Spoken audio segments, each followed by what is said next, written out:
선생님뿐만 아니라 오늘 또 오신 분들 포함해서 모든 분들이 아버지 문제를 어떻게 풀어야 될지, 그리고 어떤 부분이 해결이 되지 않았을 때 이렇게 문제가 되는지를 좀 알아보기를 원합니다.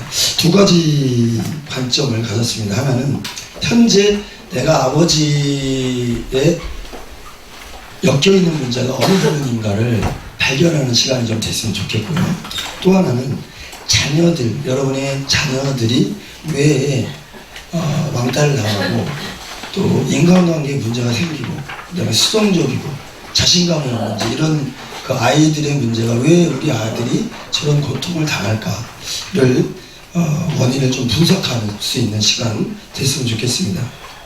이 내용은 도서의 그 아버지 요인과 아버지 품에 안기다, 스테판 디폴터 지은 그 아버지 요인이라는 책 내용과 또 프루스트가 쓴 아버지 품에 안기다라는 내용을 주축으로 했기 때문에 약간의 그 앞전에 발표하신 분들과 겹쳐지는 분들 없지 않아 있습니다. 감안을 하시고 들으시면 좋겠습니다. 먼저 한번 읽어보겠습니다. 시작. 아버지는 누구인가? 여러분, 이게 중요합니다. 아버지는 누구인가를 의미 있게 생각을 하셔야 돼요. 자, 다음이요. 나라는 존재는 아버지로부터 나왔다. 나라는 존재가 바로 아버지라는 분으로부터 나왔다라는 거예요.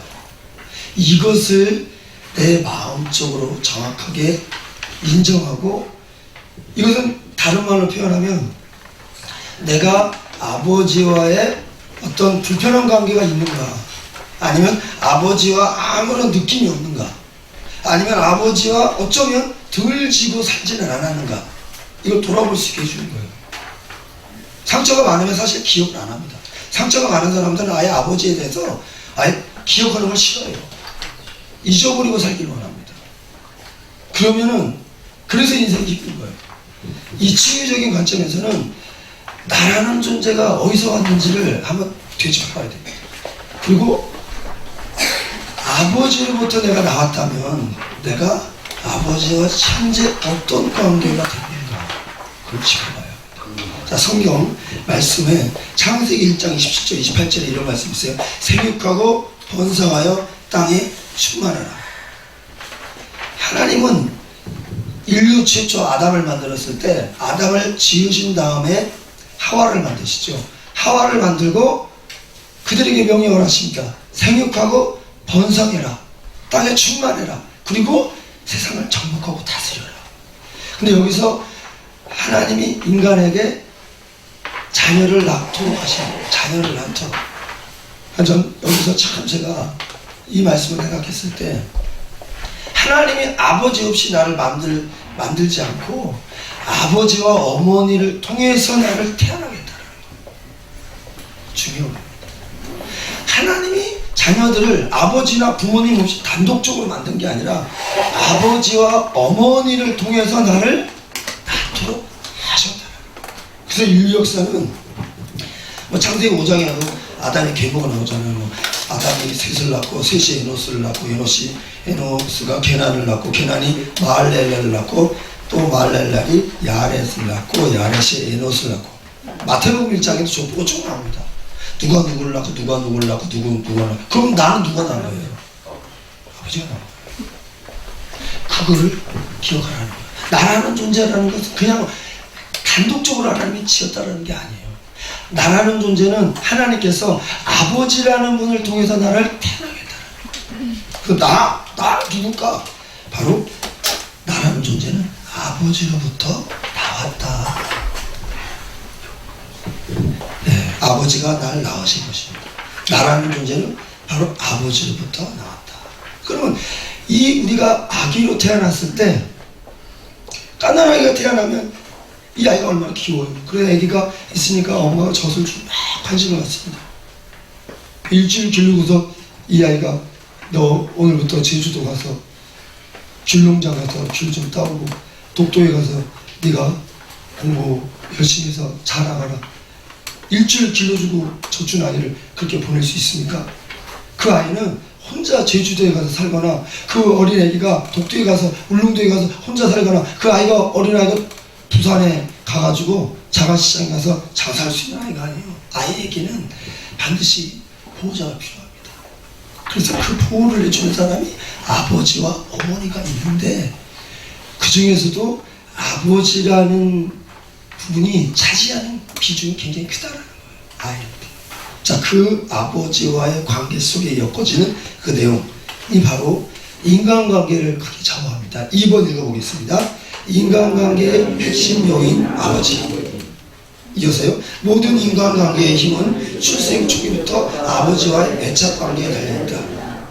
내는요, 출생하고 나서 이 어린아이가 아버지와 아이가 안전한 애착관계가 될 때만이 이 사람이 나중에 성장하고 나서도 직장이나 사회생활 가서 대인관계를 친밀하게 갖고 협동심이 강하고 희생할 수도 있고 담력 있는 아이로 성장한다는 거예요.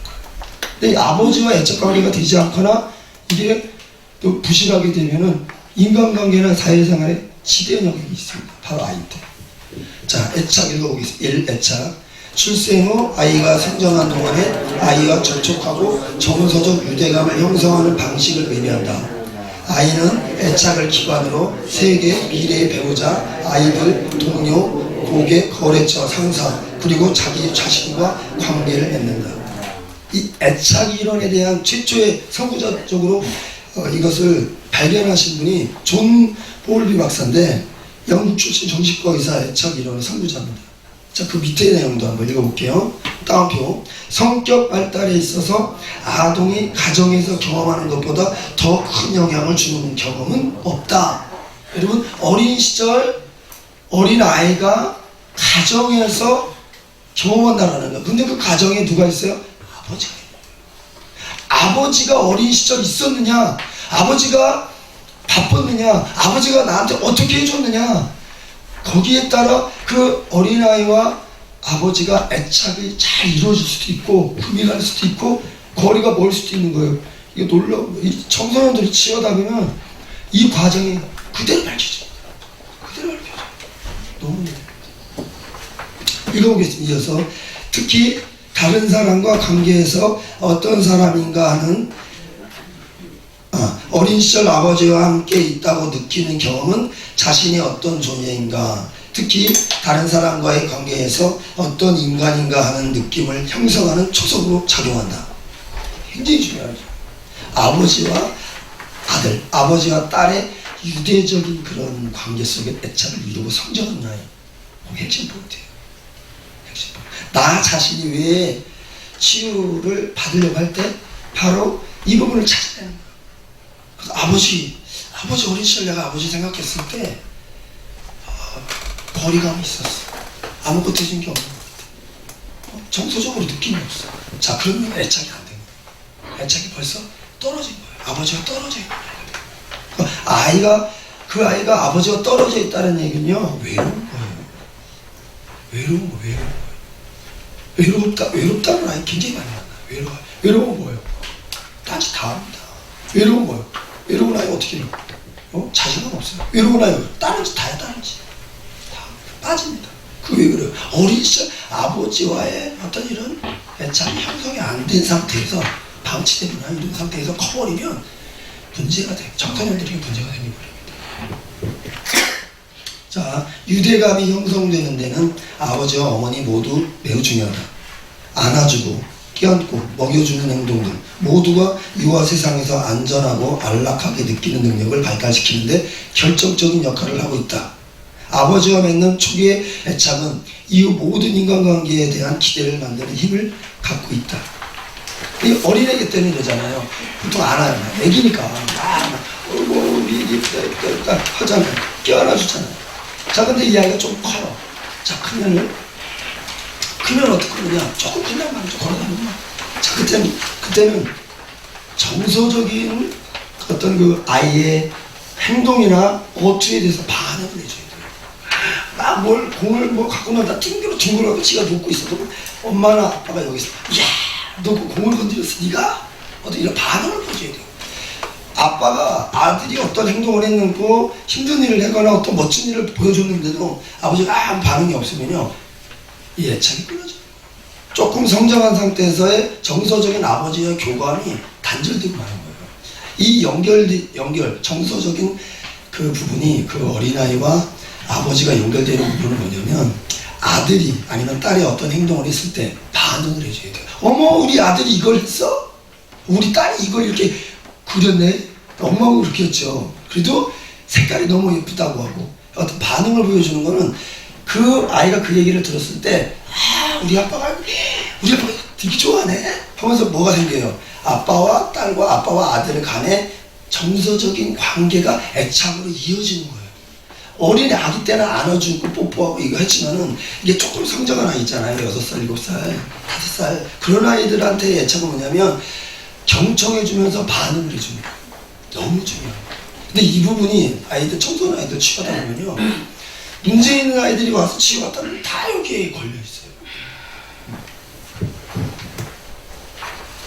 그러니까 이 어떤 CEO들이나 그 회사의 리더들의 공통점을 보면은 아버지와 어린 시절 애착 관계가 좋아서 건강하게 자랐기 때문에 정말 이거 완전 리더자가 다 되고요. 그러나 아버지와 아들이 아니면 딸이 애착 관계가 부실한 상태에서 된 물론 그런 리더도 있죠.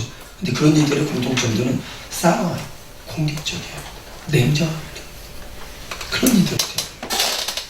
그리고 부하 직원들한테 어떤 감정 표현을 제대로 할 수 없어요. 독서적. 왜? 그런 지도자는. 그래서 어린 시절 아버지와의 이런 정서적인 연결이나 애착 관계에 문제가 생겼던 지도자입니다. 여기 보시고요.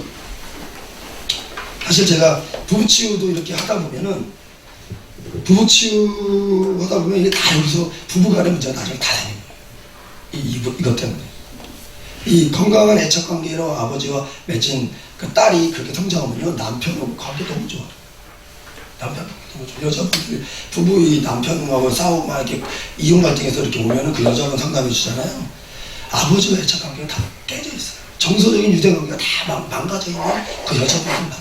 그러니까 100% 이게 부부 생활을 할 수가 없는 거예요. 자, 이 네 가지 애착. 그러면은 어떤 애착의 형태가 있는가? 애착의 그런 정도에 따라 어떤 현상이 나오는가를 살펴보도록 하겠습니다. 1. 읽어보겠습니다. 같이. 1. 간헐적 애착 양식. 아버지와의 관계가 있다가 없다가 하고 규칙적이지 않고 일관성이 없는 경우이다. 아이의 정서적 욕구, 사랑, 지지, 관심, 신체적인 욕구, 음식, 안식처, 정신적인 욕구, 시선 접촉, 대화가 충족될 때가 있고 그렇지 못할 때가 있게 되는 것이다. 여러분, 우리 아이가 어떤 아이가 학교에서 막 인형을 오빠들한테 해서 지켜가지고 그걸 이제 망가뜨려져서 버림을 당하고 막 울면서 집에 왔어요. 근데 마침 집에 아빠가 있는 거예요. 근데 아빠가 회사 일 업무 처리 준비하느라 너무 바빠가지고 아이가 울고 온 걸 몰라. 아이는 지금 자기가 인형 지키고 뺏겨가지고 너무 속상해서 울고 그 속상한 거를 갖고 왔는데 아빠가 신경 못 쓰는 거예요. 바빠가지고 울고 온 것 자체를 몰라. 이 아이 어떻게 생각? 거절당하는 아이예요. 아빠가 나를 별로 중요하게 여기지 않는구나. 나를 무시하고 있구나. 그런데 아이가 벌써 딸이 왔어. 어린 딸 1학년 학생이 왔어. 눈물을 흘리네 우리 딸이. 울지마. 벽 쉬어. 자, 요런 애착 정도. 이것도 안 돼요. 울음 닦아주고 오늘 학교에서 우리 딸 무슨 일 있었어? 누가 우리 딸 이렇게 힘들게 했어?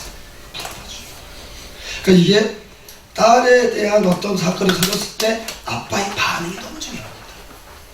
아빠가 딴짓하고 바쁘고 그러면 아이와 관계 끊어지는 거예요. 근데 가볍게 그냥 지나가는 스타일로 이건 애착이 정확히 수 없어요. 애착 정도죠. 자, 결국 아이는 세상이 안전한 장소가 아니라 두려움을 갖게 된다. 타인에 대한 신뢰가 없으며 심할 경우 의심과 두려움이 많은 편집증 성격이 형성됩니다. 아버지가 내가 막 학교에서 두드려 맞고 곤란해서 돈도 뺏기고 왔어. 근데 아빠가 신경도 안 써. 몰라. 그 아이를 망가집니다. 그리고 두려워합니다. 세상을. 성격이 잘못될 수밖에 없습니다. 아무도 믿어서는 안 된다는 생각을 바탕에 깔고 있다. 자신에 대해서 부정적 기대를 하게 된다. 다른 사람들을 조심스럽게 대하게 된다. 행동을 예측하기가 어렵고 이런 아이들은 막 행동을 예측할 수가 없어요. 예. 다른 사람처럼 행동한다. 만약 이런 어린 시절을 보낸 사람이 상사가 된다면은 직원에게 솔직한 어떤 그런 경고를 안 보여줘요. 믿을 수 없기 때문에. 비관적이고 냉소적일 때가 많아요. 그리고 그런 애착관계 부실한 상태에서는 세상을 부정적으로 시험하고 부정적으로 시험. 자, 2번 보시겠습니다. 회피적인 애착. 이 부류 아버지들은 정서 표현, 신체 접촉, 그리고 감정을 나누고 이해하는 대화가 부족하다. 안아주고 손을 잡아주고 뽀뽀하는 등의 자양분이 되는 행동은 이 양식과는 거리가 멀다. 성인이 된 자녀들은 이런 아버지를 차갑고 무관심하다고 느끼고 거리감이 느껴진다. 사랑을 표현할 줄 모른다고 묘사하고 한다. 제가 아까 물어봤잖아요. 나를 낳아준 아버지는 어떤 존재일까? 거리감이 느껴집니까? 거리감이 아무런 느낌이 없는 게 어디 있어. 정말이에요. 그분 누구지? 나한테 뭘 해줬지? 정말입니다. 이렇게. 근데 아버지 생각했는데 여기 제프로스트라는 이 지은이가, 나는 이 지은이 딸이 하는 얘기를 듣고 너무 충격을 받아요. 딸이 운전을 하니까 운전면허 따자마자 운전을 하니까 엄마 걱정돼서 야 너 운전 똑바로 막 주의를 준단 말이죠. 근데 그 딸이 웃으면서 운전을 하고 있어요. 그러니까 엄마 막 똑바로 하라 운전을. 엄마 나중에 행복한 생각하는 중이야. 방해하지 마. 그래 나중에 운전 끝나고도 물어봐요. 야 도대체 너는 행복한 생각 무슨 생각했니? 그랬더니 이 딸이 그러더라. 나 아빠 생각했지? 아빠 생각하면 행복한 생각해. 여러분 이건 이 아이야. 애착. 원래는 이 아이는 그럴 수 있는 아이가 아니에요. 이 아버지가 중독과 폭력적인 아버지고 성취적인 아버지였기 때문에 이 아이 고통당했던 아이들이에요. 나는 그래서 놀랬던 거예요. 그 이유가 그냥 놀랬던 건 아니라 이 아버지가 분명히 망가졌던 아버지였는데 어떻게 딸이 회복됐을까? 그게 거기에 놀랬던 거예요. 이 딸이 망가진 딸이 정상적인데 왜 이렇게 좋아졌지? 근데 이 중독적인 폭력적인 아버지가 치유를 받고 나서 딸에게 바꿔주는 거예요. 애착이 깨졌던 것을 회복시켜줘요. 할렐루야! 여러분 치유를 받으면 회복됩니다. 치유를 받으면 자녀도 회복될 수 있어요. 어느 부분을 만져줘야 돼요. 어느 부분을 내가 다뤄줘야 돼요. 사역자도 똑같잖아요. 어느 내담자 가서 어느 부분을 내가 만져줘야 돼요. 정서적인 이 교감이 끊어진 부분, 아버지와 애착 부분이 문제가 생겼으면 거기 만져줘야 돼요. 그걸 찾아내야 돼요. 물론 그 이전의 성장기에 대한 어떤 다른 성질도 많겠지만은 사실 이 부분이 굉장히 중요합니다. 이게 이 회피적인 애착만 받아도 만약에 이게 해결이 안 되면은 이게 결국 자녀는 정서적인 고립에 익숙해지게 되고 자신의 감정이나 생각을 다른 사람들과 나누기보다는 생활 속의 기쁨과 고통을 혼자 처리하곤 하게 됩니다. 이렇게 만약에 이 회피적인 애착 양식에 어설픈 애착이 돼버리고 나면 발현을 하게 되지 못해요. 그늘지는 하게 되는 거예요. 감정 표현도 잘 안 합니다. 왜? 아버지가 자기에게 반응을 안 보였어. 아무나 반응을 안 보인 거예요. 그러니까 그렇게 자란 아이는 감정 표현도 잘 못하고 그냥 자기 혼자 은둔적으로 사는 거예요. 회피적으로. 왼토리가 그러니까 당연히 왕따당해요. 그 아이 왕따당합니다. 부시당합니다. 정말이에요. 여기 왕따당해서 인간관계 깨져서 그러면 저도 많이 봐요. 그럼 그 아이들 얘기하다 보면 다 나옵니다. 이런 거. 자, 운전자, 아웃사이더, 정서적인 접촉을 못합니다. 할 수 없어요. 정서적으로 할 수 있는 능력이 없어요. 그러니까 대화를 못하는 거. 친구들하고 대화를 못하는 거. 아버지, 그러니까 성인이 됐는데 이런 아이 성인이 돼가지고 직장 생활 못합니다. 의사 표현 못합니다. 감정 표현 못합니다. 100% 이렇게 걸려요. 이게 성인이 돼가지고 그러니까 형식적인 지식적으로 서류나 들이미는 자기의 어떤 그런 풍부한 감정을 갖고 설명을 못하고 글로 써가지고 그냥 서류나 뒤밀고 학업적으로 또 공무원 스타일 냉소적인 인간적인 매력이 없는 참 제가 부부 상담하다 보면 여자분들이 남자하고 싸워서 와서 보면 여자들이 어떤 감성이 죽어있는 여자들이 있어요. 그러니까 남자가 재미가 없다라는 거예요. 이 여자가 그렇지 정말 재미가 없대. 이렇게 감성이 풍부하고 애교도 있고 막 웃어주고 이런 여자들 남자들이 보통들 좋아하는데 너무 재미없으니까 어떤 일이 벌어지냐, 바람 피워요. 남자가 어떻게 바람 피워요? 회사 여직원하고 바람 피워요. 그 회사 여직원은 사장님한테 상여보다 사장님 오늘 수고하셨어요. 그러니까 집에 가면 하고 이렇게 감정도 없고 쌩쌩 불고 그런 감정이 죽어있는 매력 없는 여자를 느끼는 거예요. 남자들이 그런 여자를 볼 때. 근데 회사 가는 여직원은 막 오늘 사장 오늘 그러다 오늘 밖에 나가서 일어나서 오늘 너무 수고하셨어요. 음료수 한잔 드시라고. 자 근데 집에 갔더니 부인은 어때? 막 쌩쌩해요. 감정이 몇 마디나 있어요. 표현할 수가 없어요. 자 그럼 왜 그 여자가 표현하지 못할까? 그 여자분 상담을 하면요 이게 다 나오는 거예요. 죽이세요. 왜 죽어있을까요? 애착 양식, 회피적인 애착 양식 속에서 큰 거예요. 그 어린 시절 자기 부모와 회피적인 양식 그 감정 표현을 받지 못하고 자기의 어떤 반응을 받지 못해서 그대로 그게 부부관계에 문제가 되더라. 청소년뿐만 아니고 이 부부관계도 문제가 됩니다. 3번 읽어보겠습니다. 우울 애착 양식, 정서적인 무관심과 방치. 아버지가 일상의 모든 면에서 제대로 기능하지 못하는 수준, 활기가 부족하고 산만한 행동, 자녀의 요구에 반응하지 않을 수 있다. 이건 아버지 자체가 문제인 거예요. 아버지가 이건 심각한 수준이에요. 예를 들어서 아버지가 한번 직장을 잃어버리고 큰 충격을 받았어요. 경제적으로 완전히 망가졌어. 사업을 했는데 부도가 났어. 너무 막 아버지가 힘들겠죠. 힘들으니까 그때 태어났던 아이들 부도가 났는데 마침 태어났어 딸이. 그 아이 어떻게 되겠어요? 보나마나 신경 쓸 수 없어. 아이가 막 울고 와도 아이가 아버지가 멘붕이라 그 아이 돌볼 수 없어. 바로 아버지 자신에게 문제가 있는 경우에 직장을 잃었거나 경제적 어려움을 아버지 아니면 아버지가 심한 질병에 걸려서 허전하게 이건 아버지 자체가 정신과 치료를 받아야 할 정도 수준의 아버지 밑에서 태어나거나 자란 경우 이렇게 됩니다. 우울한 애착이 됩니다. 그러나 참 마음 아프죠. 그런 청소년 됐을 때 너무 마음 아프죠.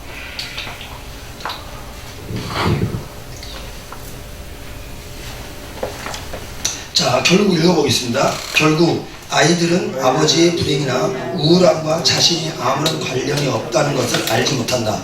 아이의 눈으로 보면 자기 때문에 아버지가 아무런 반응을 하지 않는 것으로 받아들여진다. 봐요.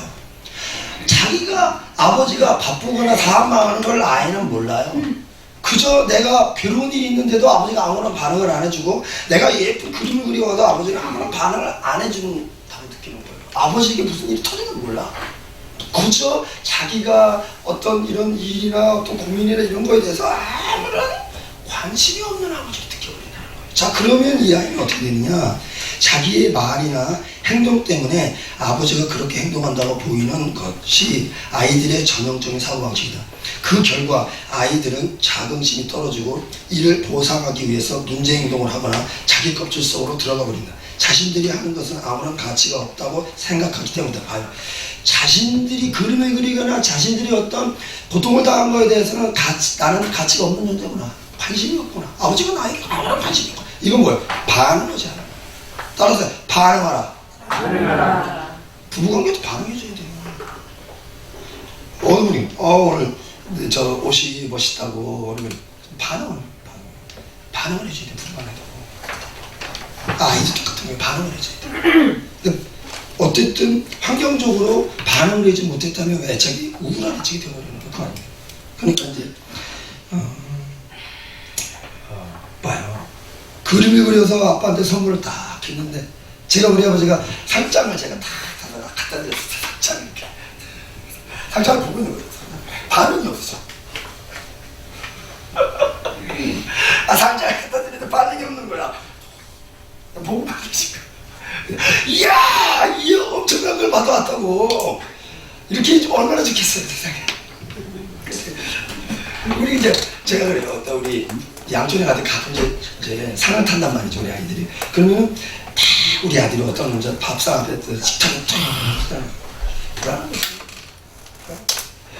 불안만 났는데 이걸 뭐 신경 안 쓰면 되겠어요. 아들, 이게 뭐야? 야, 이 상 받아왔네? 근데 그걸 아들이 아버지한테 그거 보여주려고 갖다 놨는데 아빠 보라고 아무런 반응 없이 저 어떻게 되겠어요? 그거 아니 결핍되는 겁니다. 아버지와 결핍되는 예, 중요합니다. 이건 좋아요. 그러면은 자기가 노력한 거에 대한 결과가 별것 아니구나.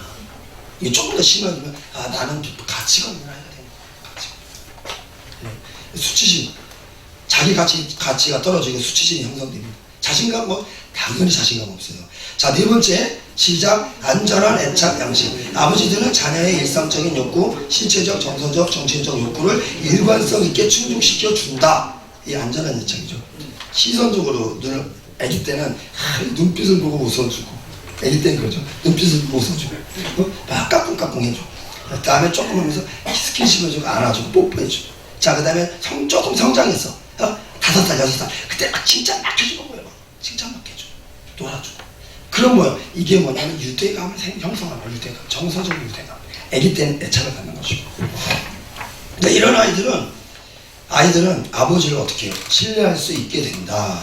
어릴 때 형성된 신뢰와 안정감은 이후의 모든 성격 발달, 지적인 성장, 그리고 직업 선택의 기초가 됩니다. 아버지가 제공하는 일관된 주의와 관심, 그리고 사랑 표현하는 동작을 통해서 자신이 세상에서 중요한 존재라는 것을 알게 된다. 언제 이러는 거예요? 언제? 이걸 언제 알게 되는 거예요? 아이 때 그러는 거야. 아이 때. 그래서 출생 직후와 1살, 3살, 4살, 5살, 6살, 7살, 8살 초등학교 1, 2학년 너무 중요한 시기예요. 그 시기가 너무 중요한 시기예요. 아무리 바빠도 아버지는 그 시간 바쁘면 안 돼요.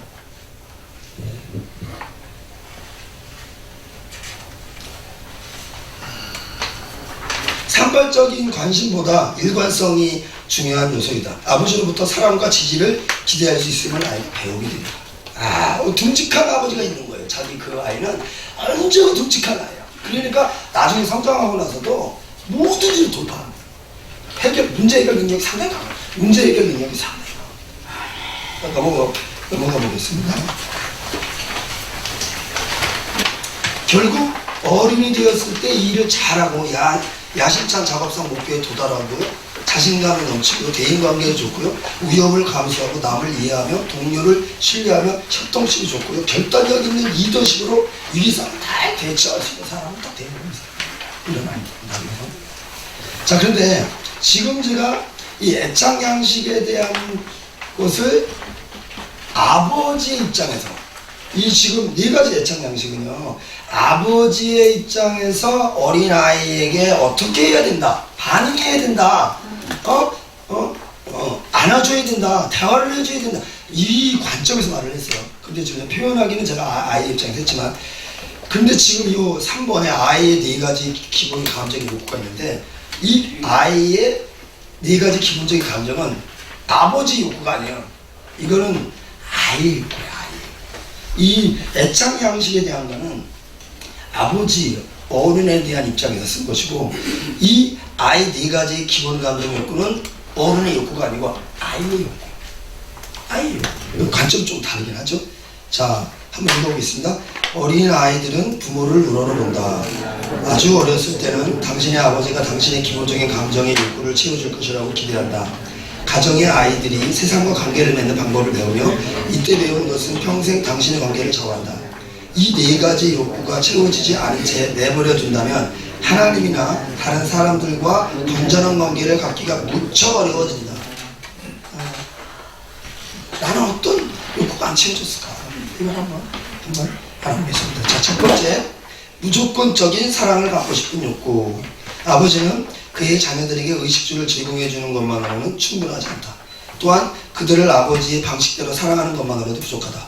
사랑의 감정을 그 자녀가 의미 있다고 생각하는 방식으로 표현하고 전달해야 한다. 이 중요해요. 제가 상담하다 보면요, 부모님은 뭐 그렇게 우리 아들한테 엄청 잘해줬다, 얘는 별 상처 없을 거라고. 그럼 얘기해보면 상처 엄청 많아요.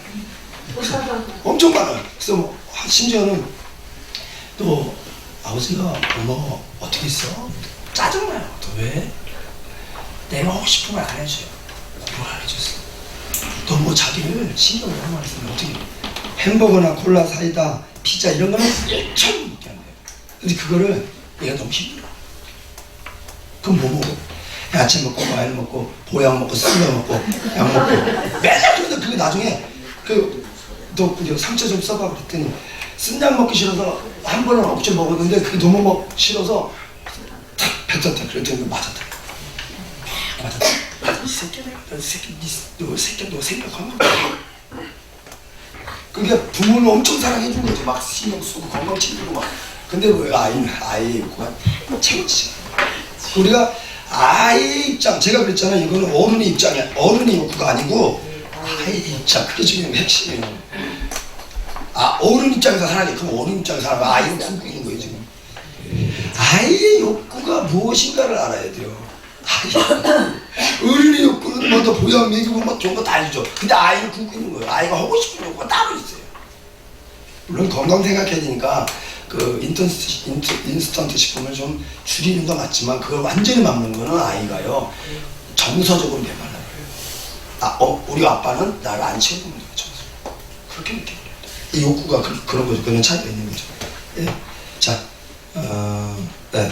모든 아이들은 가지각색이며 각자 다른 방법으로 사랑을 표현해 주기를 원한다. 어떤 아이는 장난감을 같이 가지고 놀아주기를 원할 테고 어떤 아이는 뽀뽀나 포옹, 아빠 무릎에 앉기, 신체적인 접촉을 원할 것이고 자녀들을 알아가는데 시간을 할애하는 아버지들은 아이가 어떤 사랑의 표현을 좋아하는지 금방 알 수 있다. 야, 다른 거예요. 나는 이렇게 놀아주기를 원해. 나는 그냥 아빠랑 안겨서 못마타고 놀고 싶어. 그걸 모르는 아이가 달라요. 그러니까 우리 아이는 어떤 종류의 욕구가 있는가를 알아내야 돼. 근데 일방적으로 내가 생각해서 좋아하는 방법을 해야 되면 그 아이는 메말라지는 욕구 충분히 안 됩니다. 그래서 제가 부모님도 상담을 하다 보면 부모하고는 완전 반대가 나와요. 완전 반대가 나와요. 이 부분이 아이가 원하는 욕구가 있다는 거예요. 이게 이제 통제가 심한 경우죠. 통제가 심한 거. 먹는 거 막 너무 많이 통제하고 옷 입는 것도 막 그냥 만화 그리는 거 입고 싶은데 엄마가 골라주는 걸 입어야 돼. 통제가 너무 심해. 그 엄마 사랑한 거지. 엄마가 자식을. 근데 아이의 인격과 의견은 묵살시킵니다. 아이의 인격과 자기가 좋아하는 스타일의 옷을 입고 싶은 거를 막아버리면요 그 아이 창의적인 아이가 못 돼요. 지식이 막힙니다. 창의적인 아이가 아까 그 애착 양식에서 지적 성장이 멈춥니다. 창의성이 막힙니다. 그러니까 우리나라가 주입식이고 일방적 교육이기 때문에 노벨상을 탈 수가 없는 거예요. 창의성이 끊어지는 거예요. 무한한 하나님이 부어줬던 그 아이에게 놀라운 아이가 나올 수가 없는 거예요. 왜? 너무 통제해버려요. 너무 아이의 욕구라든가 그런 어떤 자발적인 속에서 우러나온 걸 개체해서 그걸 살려줘야 되는 거예요. 살려줘야 돼요. 이게 그러면은 그렇게 해주면 그 아이는 어떤 줄 알아요? 존중받았다고 여기고요. 사랑받았다고. 나 아빠한테 사랑을 많이 받았다고요. 존중받았다고요. 그래서 뭐가 좋았어? 아빠가 일주일에 한 번씩 짜장면 사줬대. 딴거 뭐 이런 거 막 아빠가 엄청난 거 사준 거 기억도 안 해요. 근데 짜장면 사준 거 기억해요. 저 그건 뭐예요? 아이 욕구가 있는 거예요. 일주일에 한 번씩 짜장면 사줘. 목욕탕 가서 다 목욕 끝나고서 아빠가 짜장면 가니까 짜장면. 그거 놀라워요. 정말 아버지와의 그 관계가 확 급속도로 좋아집니다. 그건 그 아이의 욕구가 있었던 거예요. 학교 가서 친구들은 짜장면 먹는 거 자랑하는데 나도 짜장면 먹고 싶은데. 자 2번 안정과 평안을 느끼고 싶은 욕구. 모든 아이들은 신체적, 감정적으로 안정을 느껴야 한다. 특히 아이들의 자신의 실수했을 때에도 아버지를 편안하게 느낄 수 있어야 한다. 자, 제가 아까 반응이 중요하다고 그랬잖아요. 어떨 때 우리 자녀가 실수했을 때 어떤 반응이 보이냐. 핵심. 에디슨이 결함을 품었어. 근데 선생님이 너 또라이 아니야. 근데 아이들이 막 놀렸어. 저 문제 있는 아이다. 어떻게 네가 결함을 품냐, 신아. 자, 그런데 봐요. 근데 그거를 엄마한테 들렸어. 엄마, 선생님이 내가 결함이 낳는 걸 봤거든. 그래서 나도 품고 결함이 낳고 싶어서 이렇게 했거든. 닭장 속에 가서. 근데 선생님이 나보고 봐. 그래. 친구들이 다 그랬어. 울고 왔는데 놀라운 거 있어요. 그 엄마가 뭘 발견했냐? 이 아이의 창의성을 발견한 거야. 이 아도 관찰력이 대단하다. 너는 보통 아이가 아니야. 너는 어떻게 그 결혼을 품다라는 닭을 관찰했고 그걸 품어 난다라는 거 네가 직접 했다라는 걸 놀래는 거야. 아, 이 아이는 보통 아이가 아니구나. 그거를 칭찬해. 자, 반응이 다른 거예요. 반응이 달라. 그 발명하게 됐어요. 에디슨 발명왕. 숨어 있는 것이 창조가 올라오는 거예요.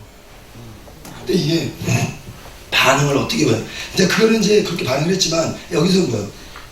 잘못했을 때 내가 잘못했어 어린 시절 그때 뭐 여기 나오죠. 아버지의 폭발적인 분노와 경고에 많은 아이들이 충격을 받는다 이거예요. 한국 사람 전형적인 특징이에요. 한국 사람 더 그래요. 이게. 잘못했다 아들이 딸이 폭발적인 분노예요. 그러면 충격받습니다. 아이들은 무조건적 사랑과 보호 속에 자랄 수 있는 환경을 필요로 하는데 그래야 그들의 감정이 건강할 수가 있는데 잘못했을 때 아버지나 엄마가 폭발적으로 말해요. 막 폭발적으로 막 내 갖고 와 폭발 그대로 정서가 망가져 감정이 망가집니다. 그리고 아이의 어떤 놀라운 그런 재능이 발휘될 수가 그걸 딱 잘라버려요. 에디슨 같은 재능 있는 아이가 상정할 수가 없는 거예요. 그래서 그런 부분이 상당히 있고, 자, 그냥 쭉, 참 제가 이 청소년들 하다 보니까 다 이게 대인관계 문제가 있고, 목사님 우리 아들이 뭐 이게 우울증에다가 뭐 사회생활 못하고 딸다가 다 뒷군단 말이에요. 그러면 대화하면 다 이게 나와요. 그럼 너 어릴 때 어떻게 아빠가 나 어릴 때 목욕탕에서 물 받아서 머리 집어넣고 똑바로 시켜 이렇게 해서 그 뭐요? 겨울에 막 눈 내리는데 막 문 열고 밖에 탁 너 뒤에 나오잖아. 폭력적인 아버지 나오잖아요. 또 아빠 어디 있어? 아빠가 마트에서 사람들이 다 쳐다보는데 그 보는 데서 나 때렸지. 그리고 식당에서 밥 먹다가 자기 친구들이서 같이 밥 먹고 있는데 아버지가 식당에 딱 자, 그 아이 망가지. 그런데 그게 왜 나와요? 자, 아버지와 이게 건강한 관계가 다 깨지는 거예요. 그러니까 잘못했을 때 아버지의 반응이 어떤가 너무 중요해요. 한국적인 남자분들은 거의 폭발합니다. 이거. 자, 3번 칭찬과 격려를 받고 싶은 중에 빨리 지나갈게요. 심지어 어른들도 다른 사람들에게 칭찬받고 싶어 한다는 사실을 기억하라. 부모님들은 자신의 자녀를 칭찬해야 한다. 만약 그렇지 않으면 자녀들은 아버지의 인정을 받으려고 애쓰는데 인생을 허비할 것이다. 제임스 톰슨 박사는 자녀의 마음에 상처가 된 비판 한마디를 치유하기 위해서는 40배 칭찬이 필요하다고 한다. 아이들이 끊임없는 비난 아래 살기보다는 아버지로부터 자신의 가치와 소중함에 대한 인정을 받을 때 미래의 인생은 더 잘 대비할 수 있다.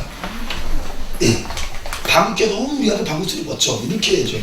자, 우리 이제 마무리 한 2, 3분 할게요. 자, 아버지 이름 쭉 읽어가겠습니다. 중요하니까. 아버지 영일 성취지향적 아버지 외모와 성공 세상을 이기는 것이 중요하다. 1등 완벽주의 외모가 좋게 보여야 되고 엄격한 아버지는 기대에 부응했을 때만 사랑 표현한다. 하지만 아버지의 높은 기대를 달성하기에는 아이는 지치고 또 지친다. 아버지한테 인정과 칭찬 듣기는 어렵게 된다. 이게 너무 중요합니다. 칭찬 못 들어요.